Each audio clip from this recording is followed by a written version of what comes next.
Hello दोस्तों, नमस्कार। आज से हम क्लास 10th का केमिस्ट्री यानी रसायन विज्ञान शुरू करने जा रहे हैं। पिछले दिनों मैं एक कोचिंग में पढ़ाने गया था। वहाँ बच्चों का यह शिकायत आ रहा था कि हमें केमिस्ट्री समझ में नहीं आता। तो इसलिए पहले हम केमिस्ट्री में जो बेसिक्स कॉन्सेप्ट यूज होता है पहले वो सब जान लेंगे। उसके बाद जो मेन सिलेबस है क्लास 10 का वो पढ़ेंगे। अब हम देखेंगे रसायन विज्ञान का परिचय। रसायन विज्ञान है क्या? रसायन विज्ञान विज्ञान की वह शाखा है जिसमें हम पदार्थों के गुण, जैसे उसकी बनावट, संरचना तथा पदार्थों में होने वाले परिवर्तनों का अध्ययन करते हैं। रसायन विज्ञान विज्ञान की एक शाखा है जिसमें हम पदार्थ की संरचना, उसके गुण और पदार्थों में होने वाले परिवर्तनों का अध्ययन करते हैं। रसायन विज्ञान के पिता लेवोजियर को कहा जाता है। रसायन विज्ञान की बहुत सी शाखाएं हैं जिनमें मुख्य रूप से हमें 3 के बारे में जानना है: भौतिक रसायन, अकार्बनिक रसायन और कार्बनिक रसायन। अब हम देखते हैं रसायन विज्ञान के शाखाएं। भौतिक रसायन, अकार्बनिक रसायन और कार्बनिक रसायन के परिभाषा या उसका परिचय। भौतिक रसायन रसायन विज्ञान की वह शाखा है जिसमें हम रसायन विज्ञान के नियमों और सिद्धांतों का अध्ययन करते हैं। अकार्बनिक रसायन रसायन विज्ञान की वह शाखा है जिसमें हम कार्बन को छोड़कर अन्य तत्वों और उनके यौगिकों, उन्हें प्राप्त करने के तरीकों, उनके गुणधर्म और उनके उपयोग आदि का अध्ययन करते हैं। कार्बनिक रसायन कार्बनिक रसायन रसायन विज्ञान की वह शाखा है जिसमें हम कार्बन के यौगिकों का अध्ययन करते हैं। आधुनिक रसायन विज्ञान के सिद्धांत के अनुसार कार्बन के ऑक्साइड, जैसे कार्बन मोनोऑक्साइड, कार्बन डाइऑक्साइड और धातुओं के कार्बोनेट, जैसे Na2CO3 मतलब सोडियम कार्बोनेट, कैल्शियम कार्बोनेट और धातुओं के बाइकार्बोनेट, इनको कार्बनिक यौगिक नहीं माना जाता है।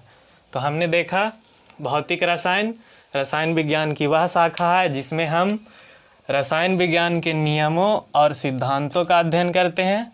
अकार्बनिक रसायन रसायन विज्ञान की वह शाखा है जिसमें हम कार्बन को छोड़कर अन्य सभी तत्वों के यौगिकों, उन्हें प्राप्त करने के तरीकों और उनके गुणधर्म और उनके उपयोग के बारे में अध्ययन करते हैं। कार्बनिक रसायन रसायन विज्ञान की वह शाखा है जिसमें हम कार्बन के यौगिकों का अध्ययन करते हैं।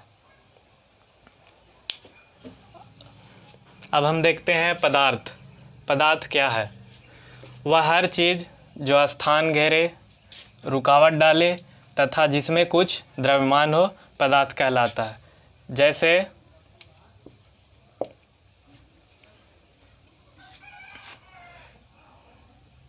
जैसे ईंट, आदमी, पत्थर,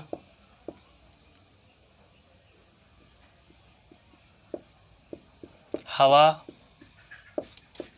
इत्यादि।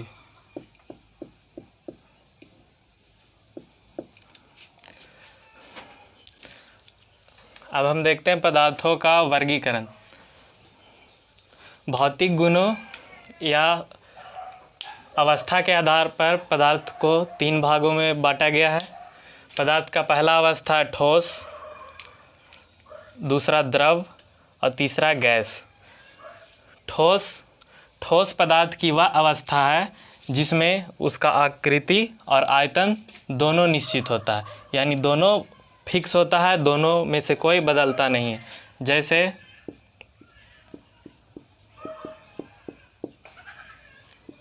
ईंट, ये मार्कर,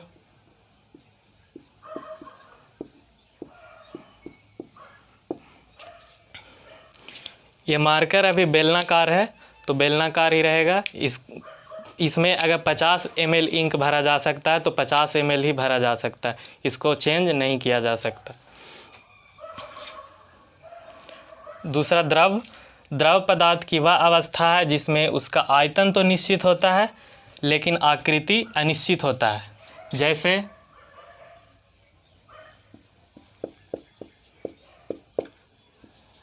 जैसे जल, तेल इत्यादि।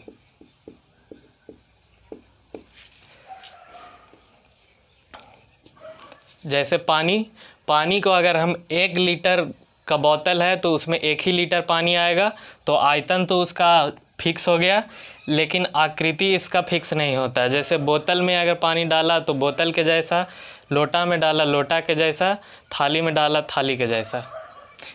अगला पदार्थ का अवस्था है गैस पदार्थ की वह अवस्था है जिसमें उसका आकृति और आयतन दोनों अनिश्चित होता है।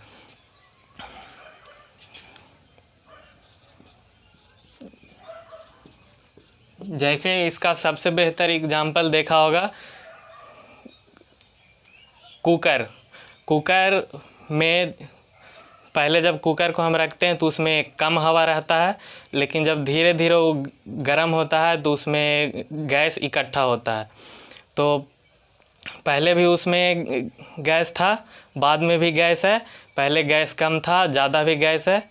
तो उसका ना तो आकृति फिक्स है और ना तो आयतन फिक्स है, दोनों को बढ़ाया या घटाया जा सकता है। जैसे हाइड्रोजन, ऑक्सीजन,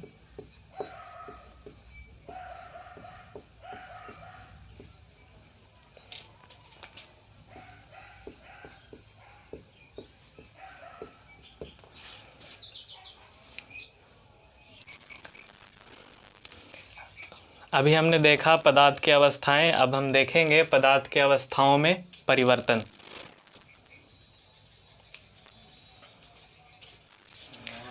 अधिकांश पदार्थों को पदार्थ के एक अवस्था से दूसरे अवस्था में बदला जा सकता है, गर्म या ठंडा करके, या कहें तापमान को बढ़ाकर या कम करके।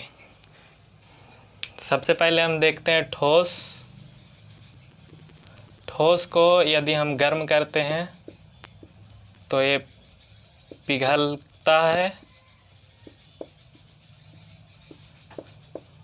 और पिघलकर द्रव बनाता है। ठोस से द्रव बनने की क्रिया द्रवण या गलन कहलाती है।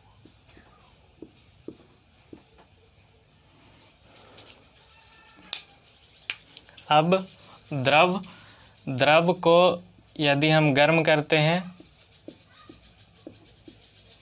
तो द्रव गैस में बदलता है।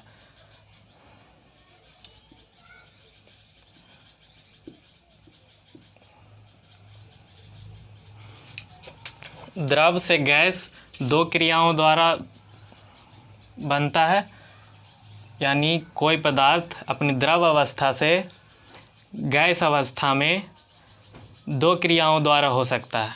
पहला क्वथन और दूसरा है वाष्पन।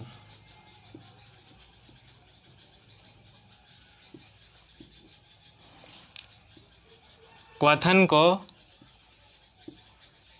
उबलना या फिर आम बोलचाल की भाषा में खौलना भी कहते हैं।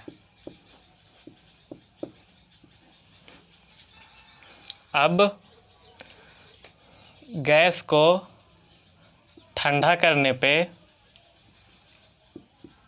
ये वापस द्रव में बदलता है और इस क्रिया को संघनन कहते हैं।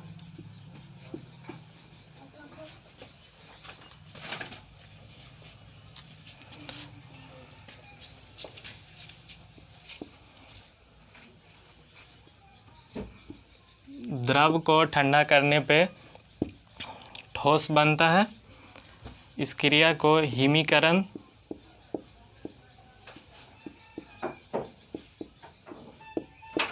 या आम बोलचाल की भाषा में जमना भी कहते हैं।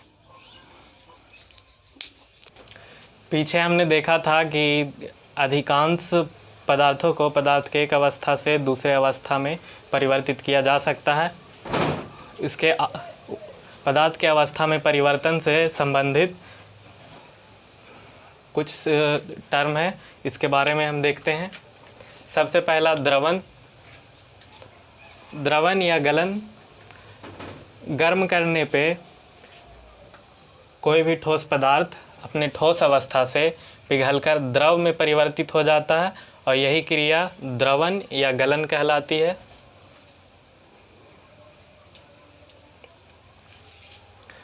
क्वथन, जिसे हम आम बोलचाल की भाषा में उबलना या खौलना भी कहते हैं। किसी द्रव पदार्थ को गर्म करने पे एक निश्चित ताप पर उसके संपूर्ण हिस्से से द्रव से गैसीय अवस्था में बदलने की क्रिया आरंभ हो जाती है और यही क्रिया क्वथन या उबलना या खौलना कहलाती है।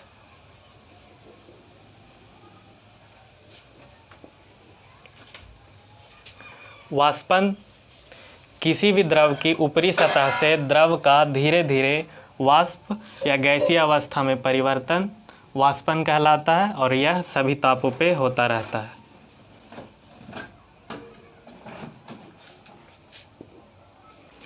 हिमीकरण,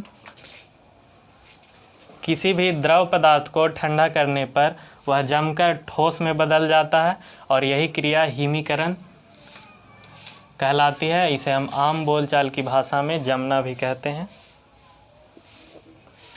संघनन, किसी गैस को ठंडा करने पे गैस से द्रव में बदलने की क्रिया संघनन कहलाती है। ऊर्ध्वपातन,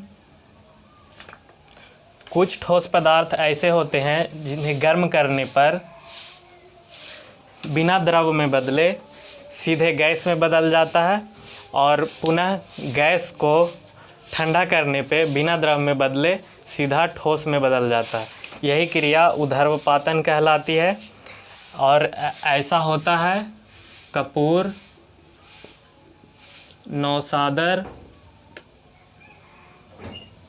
नौसादर का एक और नाम है अमोनियम क्लोराइड। इसका रासायनिक नाम अमोनियम क्लोराइड है और एक और पदार्थ में ऊर्ध्वपातन देखा जाता है, वो है आयोडीन।